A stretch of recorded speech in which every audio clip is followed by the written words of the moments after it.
Hello friends, आपका अपने educational platform let's smart study में मोस्ट वेलकम है। आई होप आप लोग की तैयारी अच्छी चल रही होगी। इसी क्रम में मैं आप लोगों के लिए एक मोस्ट इम्पॉर्टेंट जो है होम साइंस के फूड साइंस का जो है क्वेश्चनार लेके आई हूँ। मोस्ट इम्पॉर्टेंट ये एमसीक्यू है। यहाँ से क्वेश्चन बनते ही बनते हैं हर एग्ज़ाम्स में। तो चलिए देख लेते हैं टाइम को वेस्ट ना करते हुए। ये जो क्वेश्चंस हैं ये फूड भोजन के कार्य और भोज्य समूह पे आधारित हैं। क्वेश्चन नंबर फर्स्ट है, भोजन में गैर पोषणीय घटक है। ऑप्शन ए है रेसे या रफेज, ऑप्शन बी है जल, ऑप्शन सी है वर्ण यौगिक, ऑप्शन डी है उक्त सभी। जो है ये सारे जो उपरोक्त हैं मतलब इसका सही से उपरोक्त सभी। तो पहले तो गैर पोषणीय घटक क्या होते हैं। गैर पोषक घटक जो है वो आहार में ऐसे घटक होते हैं जिनका कोई पोषक मूल्य नहीं होता है, मतलब उससे कोई आपको न्यूट्रिएंट्स बहुत ज़्यादा नहीं मिलते हैं, लेकिन फिर भी शरीर में थोड़ी मात्रा में इनकी आवश्यकता होती है। इनकी जो है थोड़ी मात्रा में शरीर में आवश्यकता होती है। आहार में जो पोषक तत्व हैं वो देखिए कौन कौन से होते हैं। विटामिन्स होता है, मिनरल होता है और प्रोटीन होता है। शॉर्ट में ऐसे लिख दी प्रोटीन मैंने। कार्बोहाइड्रेट होता है,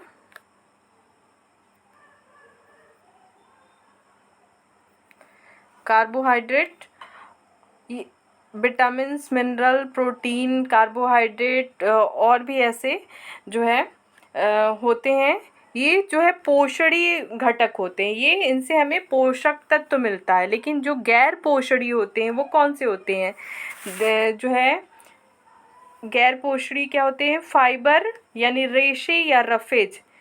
एक तो ये हो गया गैर पोषणीय। वाटर भी जो है गैर पोषणीय में ही आता है।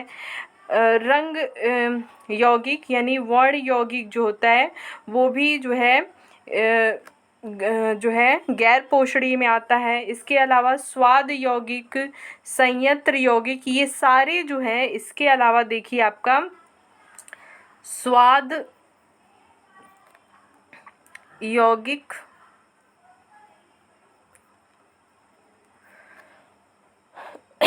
साथ ही संयंत्र यौगिक,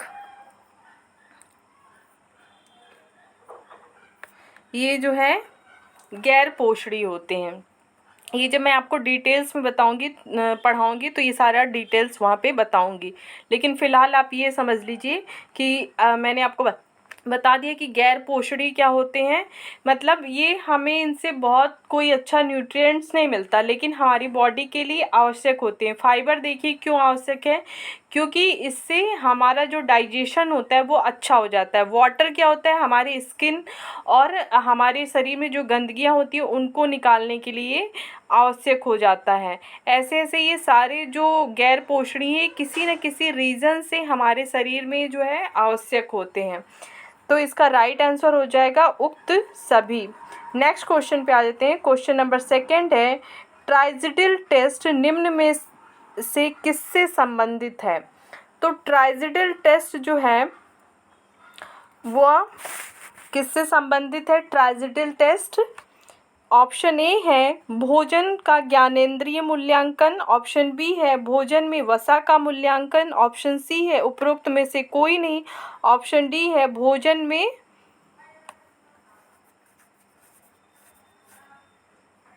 यहाँ पे प्रोटीन होगा,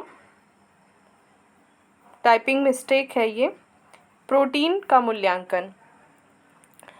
तो इसका राइट आंसर हो जाएगा भोजन का ज्ञानेंद्रिय मूल्यांकन। जो है ये भोजन के ज्ञानेंद्रिय मूल्यांकन के लिए जो है ये आवश्यक होते हैं। नेक्स्ट क्वेश्चन पे आ जाते हैं। क्वेश्चन नंबर थर्ड जो है, भोजन शरीर में निम्न में से कौन सा कार्य करते हैं। Which of the following function food performs in the body. Option A है शारीरिक कार्य, ऑप्शन बी है सामाजिक कार्य, ऑप्शन सी है मनोवैज्ञानिक कार्य, ऑप्शन डी है उपरोक्त सभी। तो देखिए कि जो व्यक्ति हम क्या करते हैं, जो व्यक्ति है जो भोजन खाता है वो क्या होता है, व्यक्ति के द्वारा फिर पचाया जाता है और वह उन पचाते हैं तो हम फिर उससे एनर्जी प्राप्त करते हैं, जिससे हमारा डेवलपमेंट होता है और हमें कार्य करने के लिए एनर्जी मिलती है। तो सबसे पहले तो इसका क्या हो गया, शारीरिक कार्य ही है जो हमें एनर्जी दे रहा है। भोजन क्या कर रहा है, हमें शरीर का एनर्जी देने का काम करता है, हमारे शरीर की बॉडी बिल्डिंग का कार्य करता है, हमें विभिन्न प्रकार के रोगों से प्रोटेक्शन का कार्य करता है। तो ये इसके शारीरिक कार्य हो गए, ठीक है, फिजियोलॉजिकल फंक्शन हो गया इसका।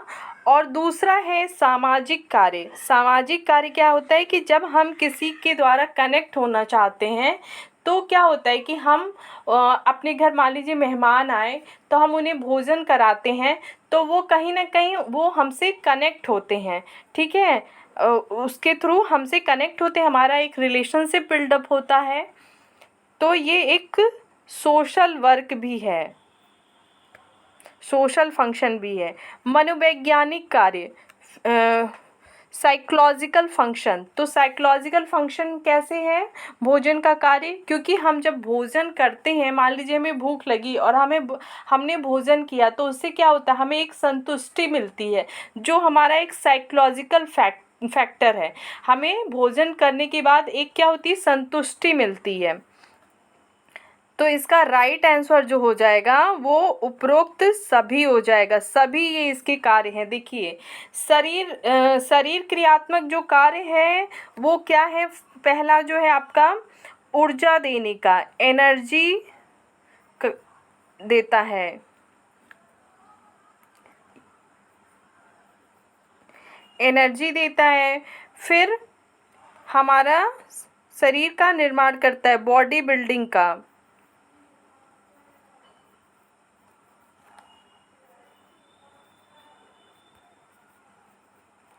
बॉडी बिल्डिंग का कार्य करता है। फिर प्रोटेक्शन भी देता है, प्रोटेक्शन देता है हमें।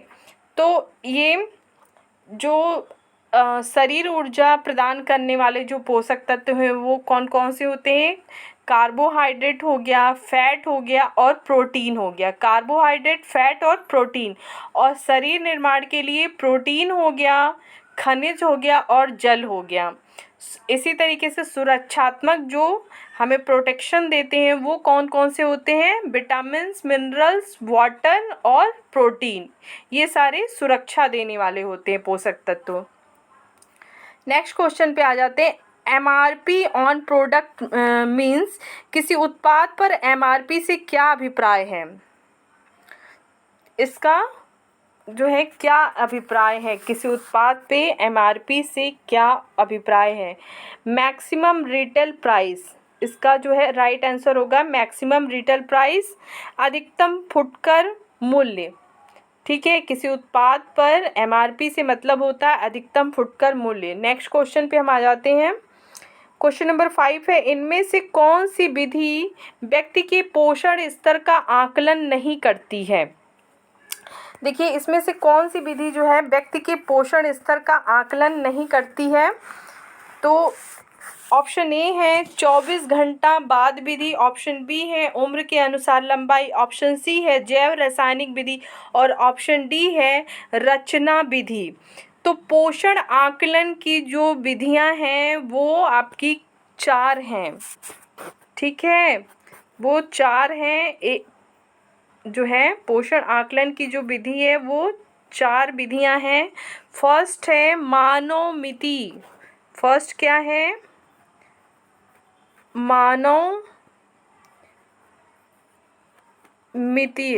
मानोमितीय आकलन विधि। सेकंड है आपका जैव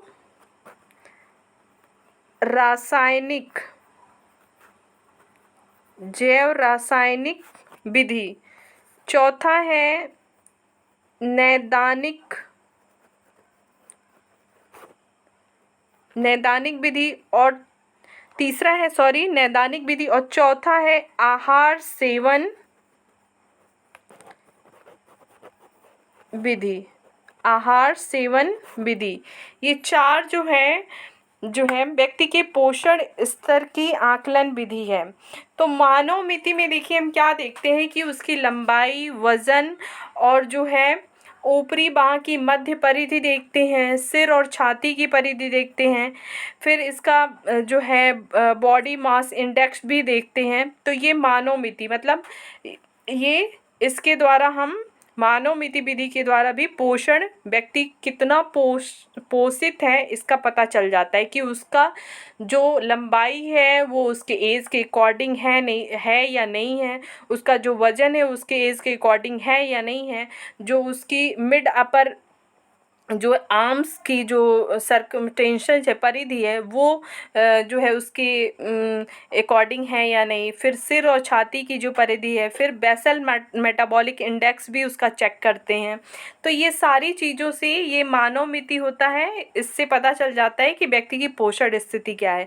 दूसरा क्या है, जैव रासायनिक या प्रयोगशाला विधि। इसमें क्या करते हैं, मान लीजिए आपको कोई भी प्रॉब्लम हुआ तो हम मान लीजिए कि आपको थायराइड टेस्ट कराना है या जो है अपना डायबिटीज़ टेस्ट कराना है या फिर कोई भी अदर जो टेस्ट होते हैं, तो उसमें हम क्या करते हैं, या तो यूरिन या तो ब्लड का टेस्ट कराते हैं। तो ये जैव रासायनिक विधि हो जाता है, इससे भी पोषण का पता चलता है कि आपको कोई प्रॉब्लम तो नहीं है।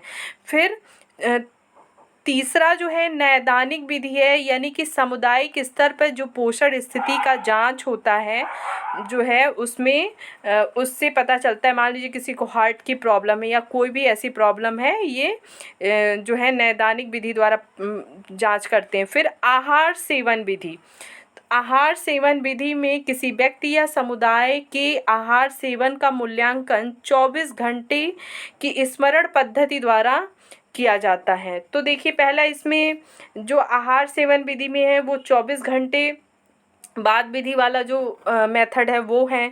फिर आपका उम्र के अनुसार जो लंबाई वाला है ये मानव मिति में आ जाएगा। फिर जैव रासायनिक ये भी है, रचना विधि ये भी मानव मिति में ही आएगा। तो ये चारों ऑप्शन जो हैं सही हैं, एक तरीके से ये चारों ऑप्शन सही हैं।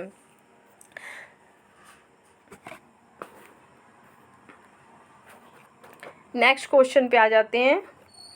क्वेश्चन नंबर 6 है, 5 खाद्य समूह पद्धति है। फर्स्ट ऑप्शन ए दिया है प्रोटीन और ऊर्जा, वसा, विटामिन और खनिज। बी ऑप्शन है खाद्यान्न, अनाज एवं उत्पाद, दालें एवं फलियां, दूध एवं दूध उत्पाद, फल एवं सब्जियां, वसा एवं चीनी। सी है प्रोटीन, रेशा, ऊर्जा, विटामिन और खनिज। डी है खाद्यान्न, दालें, सब्जियां, फल और दूध। तो 5 खाद्य समूह पद्धति जो है इसमें देखिए जो बताया गया है फर्स्ट नंबर पे है दूध और दूध से बने पदार्थ, milk and milk product, milk and milk product. दूसरा है मांस, मछली, अंडा, दालें। तो यहाँ पे पल्सेज हो गया, पल्सेज हो गया। फिर है तीसरे नंबर पे आपका आता है फ्रूट्स,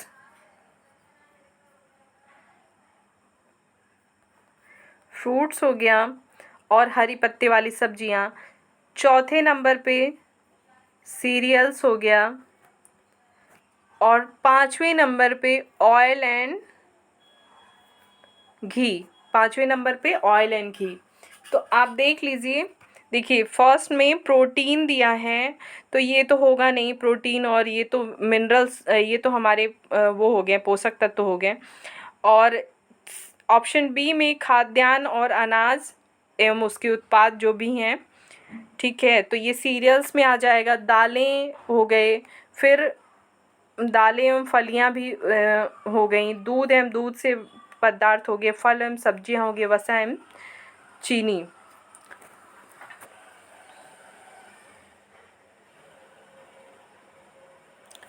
तो यही इसका राइट आंसर हो जाएगा ऑप्शन बी, क्योंकि देखिए किसी में ऐसे नहीं दिया है, यहाँ पे खाद्यान्न, दालें, सब्जियां, फल और दूध दिया है सिर्फ।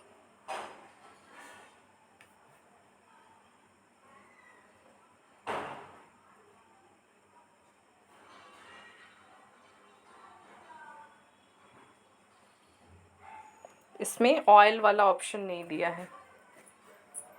नेक्स्ट क्वेश्चन पे आ जाते हैं। क्वेश्चन नंबर 7 है, घुलनशील तथा संश्लिष्ट आहार का अघुलनशील और सरल आहार में रूपांतरण कहलाता है। ऑप्शन ए है आत्मसात्करण, ऑप्शन बी है आधारी चयापचय, ऑप्शन सी है पाचन, ऑप्शन डी है आहार की। तो इसमें आत्मसात्करण जैसी कोई बात नहीं है, हम उसको कहीं आत्मसात तो करते नहीं हैं। बी है आधारी चयापचय। तो आधारी चयापचय का क्या मतलब होता है, पूर्ण रूप से शारीरिक और मानसिक विश्राम की स्थिति में, अगर हम बिल्कुल से मानसिक और शारीरिक विश्राम की स्थिति में सामान्य शारीरिक तापक्रम मतलब बहुत ज़्यादा टेम्परेचर ना हो पर अवशोषण हो जाने के बाद किसी व्यक्ति के द्वारा शरीर में हुए ऊर्जा चयापचय को आधारी चयापचय कहते हैं। ठीक है, तो ये यहाँ पे चयापचय जैसी भी कोई स्थिति नहीं है। मतलब कि ये देखिए यहाँ क्या कह रहा है कि घुलनशील और यहाँ पे अघुलनशील होगा, ये टाइपिंग मिस्टेक है। अघुलनशील और संश्लिष्ट आहार का घुलनशील और सरल आहार में रूपांतरण, तो ये आधारी चयापचय तो नहीं होगा यहाँ पे, क्योंकि कोई भी जो पदार्थ हम जो कंज्यूम करते हैं वो संश्लिष्ट और अघुलनशील फॉर्म में ही होता है। तो जब हम पाचन की क्रिया करते हैं तो वो आहार का घुलनशील और सरल आहार में रूपांतरण हो जाता है। पाचन क्रिया में विभिन्न खाद्य पदार्थ जो हम भोजन के रूप में लेते हैं वो ऐसे जटिल रूप में पाए जाते हैं जो हमारे शरीर में उसका उपयोग उस दशा में मतलब संभव नहीं है। अतः खाद्य पदार्थों को जो है हमारे जो पाचन जो संस्थान होते हैं में होने वाली जो क्रियाएं हैं उसे सरल रूपों में बदल कर रक्त में अवशोषित करते हैं। ठीक है, मैंने यहाँ पे आपको आधारी चयापचय का भी मतलब बता दिया है कि पूर्ण रूप से शारीरिक और मानसिक विश्राम की स्थिति में सामान्य शारीरिक तापक्रम नॉर्मल टेम्परेचर पर अवशोषण हो जाने के बाद, नॉर्मल टेम्परेचर पे जब अवशोषण हो जाने के बाद किसी व्यक्ति के द्वारा शरीर में हुए ऊर्जा चयापचय को हम आधारी चयापचय कहते हैं। तो इसका राइट आंसर होगा पाचन। रॉल, क्वेश्चन नंबर 8 है, रॉल क्या है। तो रॉल जो है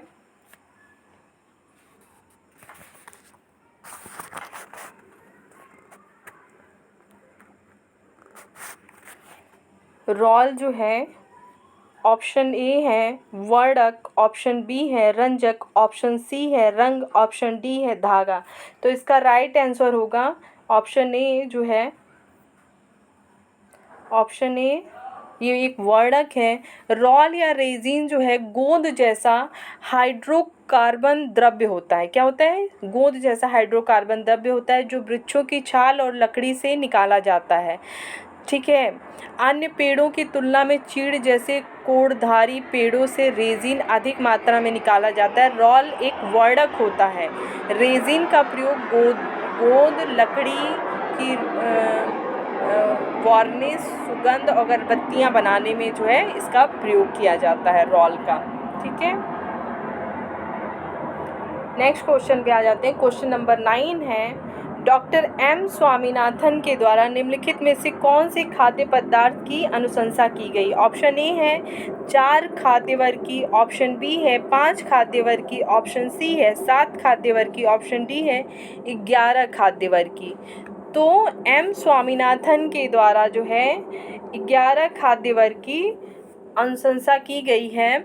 तो फर्स्ट नंबर पे आता है आपका अनाज एवं ज्वार बाजरा, और सेकंड है दालें फलियां, तीसरे नंबर पे आता है गिरियां और तिलहन, चौथे नंबर पे सब्जी, पाँचवें नंबर पे फल और छठे नंबर पे दूध और दूध से बने खाद्य पदार्थ, और सातवें नंबर पे अंडा, और आठवें नंबर पे है आपका मांस मछली और अन्य प्राणिज पदार्थ जो होते हैं, नौवें नंबर पे वसा और तेल, और 10वें नंबर पे शक्कर और अन्य स्टार्च युक्त पदार्थ, और 11वें नंबर पे है मिर्च और मसाले। ठीक है, क्वेश्चन नंबर 10 है, पोषण स्थिति का वर्गीकरण किया जाता है इस रूप में। पोषण स्थिति का जो वर्गीकरण है वो इस रूप में किया जाता है। ऑप्शन ए है अच्छी और बुरी, ऑप्शन बी है कुपोषित और अतिपोषित, ठीक है। ऑप्शन सी है अपर्याप्त और पर्याप्त, ऑप्शन डी है अनुकूलतम और अल्पतम। तो पोषण की 4 स्थितियां होती हैं। पोषण की क्या है, 4 स्थितियां हैं। फर्स्ट है आपका सुपोषण,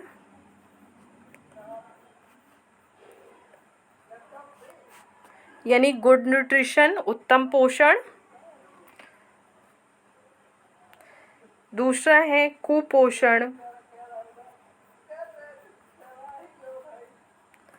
कुपोषण। तीसरा है आवश्यकता से अधिक पोषण, अधिक पोषण।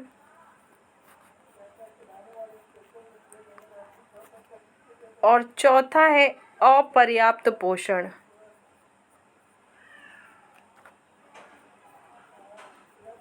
अपर्याप्त पोषण, ठीक है। सुपोषण मतलब गुड न्यूट्रिशन, उसमें व्यक्ति जो है अपनी एज के अकॉर्डिंग हो, मतलब उसकी सारे डेवलपमेंट जो अपने एज के अकॉर्डिंग हो, और वो हर तरीके का जो है न्यूट्रिएंट्स उसकी बॉडी में हो, हर तरीके का जो बैलेंस डाइट जिसको बोला जाता है वो जो है गुड न्यूट्रिएंट्स के अंतर्गत आता है। कुपोषण में जो है माल न्यूट्रिशन इसको बोलते हैं। तो इसमें क्या हो सकता है कि आवश्यकता से अधिक, कुपोषण में आवश्यकता से अधिक जो है, देखिए ये जो ऑप्शन दिया है कुपोषित और अतिपोषित, ये एक ही है, कुपोषण के ही अंतर्गत ये दोनों आता है, ये कुपोषित हो या अतिपोषित हो, ठीक है। तो आवश्यकता से अधिक और आवश्यकता से कम, अगर हम आवश्यकता से अधिक भोजन ले रहे हैं तो हमारे शरीर में क्या होगा, आवश्यकता से अधिक पोषण होगा, और कम ले रहे हैं तो हम जो है हमारे शरीर में कम पोषण होगा। तो ये दोनों ही स्थितियाँ माल न्यूट्रिशन की होती हैं। और तीसरा क्या है, आवश्यकता से अधिक पोषण, ठीक है। आवश्यकता से अधिक पोषण यानी कि ओवर न्यूट्रिशन, आवश्यकता से अधिक हम जो है मतलब जो पौष्टिक तत्व हैं जैसे विटामिन, मिनरल्स, कैलोरी जो है ये हम ज़्यादा मात्रा में अगर कंज्यूम करने लगे, कुपोषण में हम भोजन की बात कर रहे हैं यहाँ पे, ठीक है, आवश्यकता से अधिक भोजन करना, ठीक है। लेकिन अधिक पोषण में कि हम मतलब ऐसी चीज़ें कंज्यूम करें कि जिसमें विटामिन्स, मिनरल्स और जो है प्रोटीन ज़्यादा मात्रा में हो, तो ये अधिक पोषण की कैटेगरी में आ जाता है। अपर्याप्त पोषण, अंडर न्यूट्रिशन, जो पोषण आयु और आवश्यकता के अनुरूप ना हो वो अपर्याप्त पोषण होता है। तो इसका राइट आंसर होगा अनुकूलतम और अल्पतम, क्योंकि कुपोषण का ही ये दोनों पार्ट है, यहाँ पे तो होगा नहीं, अपर्याप्त और पर्याप्त भी वही है। तो इसका राइट आंसर होगा अनुकूलतम और अल्पतम। ये 4 जो है पोषण की स्थितियां हैं, मैंने आपको यहाँ पे बता दी है डिटेल्स में। नेक्स्ट क्वेश्चन पे आ जाते हैं। क्वेश्चन नंबर 11 है किण्वन से क्या बढ़ता है। ऑप्शन ए पाचनशीलता, ऑप्शन बी है कैल्शियम, ऑप्शन सी है विटामिन ए, ऑप्शन डी है कुल प्रोटीन। तो किण्वन से जो है फर्मेंटेशन से क्या क्या बढ़ता है।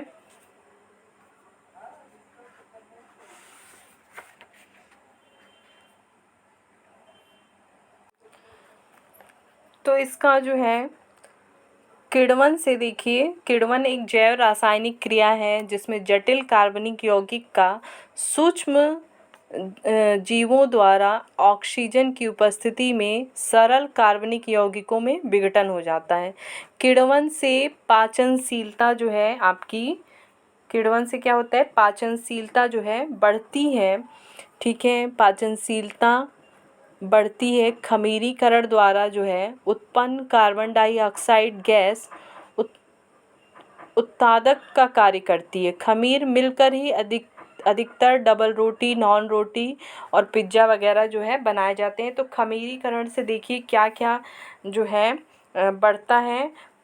पोषक तत्वों के जैविक मूल्यों में जो है वृद्धि हो जाती है। खमीरीकरण के द्वारा जो होता है आवश्यक जो एमिनो एसिड की उपलब्धता है वो बढ़ जाती है। विशेषकर दालों और फलियों के खमीरीकरण से प्रोटीन का पोषक मूल्य बढ़ जाता है। इस्ट को विटामिन बी कॉम्प्लेक्स का सबसे बड़ा स्रोत माना जाता है। खमीरीकरण के द्वारा जो है जो ईस्ट होता है वो बी कॉम्प्लेक्स का सबसे बड़ा, खमीरीकरण के बाद मुख्यतः राइबोफ्लेविन, नियासिन और थायमीन की मात्रा बढ़ती है। किसकी किसकी? राइबोफ्लेविन,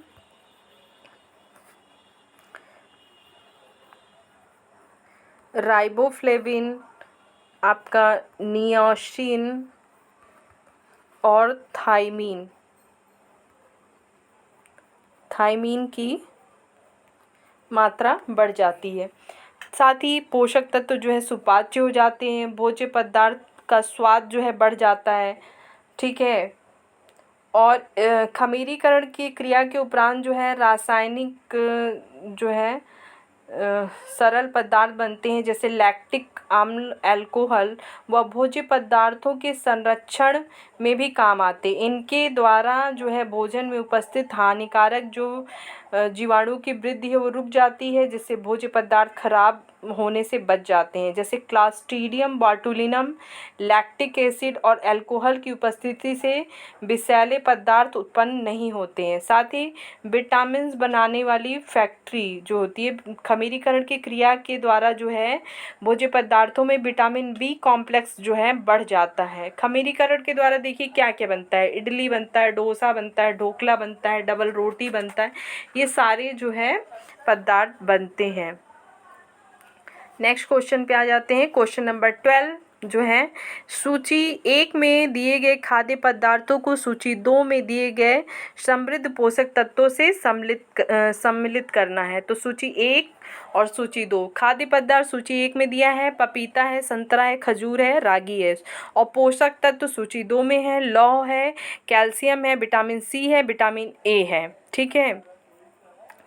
तो कूट ABCD, ठीक है, दिया हुआ है। ऑप्शन ए में है 1 2 3 4 और बी में है 2 3 4 1, सी में है 4 3 1 2, ठीक है, डी में है 3 2 4 1। तो पहले हम मिलान शुरू करते हैं। देखिए पपीते में क्या होता है, पपीते में जो है आपके विटामिन ए जो है ज़्यादा मात्रा में पाया जाता है, विटामिन ए।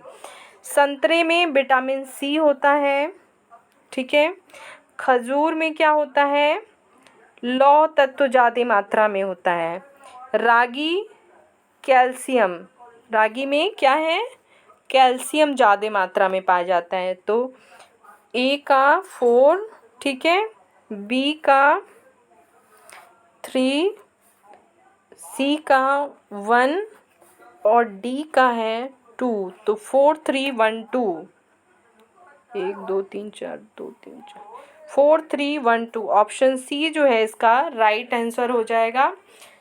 तो ये मोस्ट इम्पॉर्टेंट MCQ थे फूड साइंस से, और इसमें मैं आपको इन बस 12 क्वेश्चन ही नहीं कराई हूँ, बहुत सारे इसमें क्वेश्चंस आपको पढ़ा दी हूँ, क्योंकि मैंने हर एक क्वेश्चन को बहुत ही डिटेल से समझाया है। तो वो काफ़ी सारे और भी क्वेश्चन जो है कवर कर रहे हैं। तो अगर आपको मेरा पढ़ाया हुआ समझ में आता है तो प्लीज़ चैनल को सब्सक्राइब कर लें, अपने दोस्तों के बीच शेयर करें, बेल आइकन को प्रेस कर लें और आगे भी वीडियो को देखते रहें। Thank you.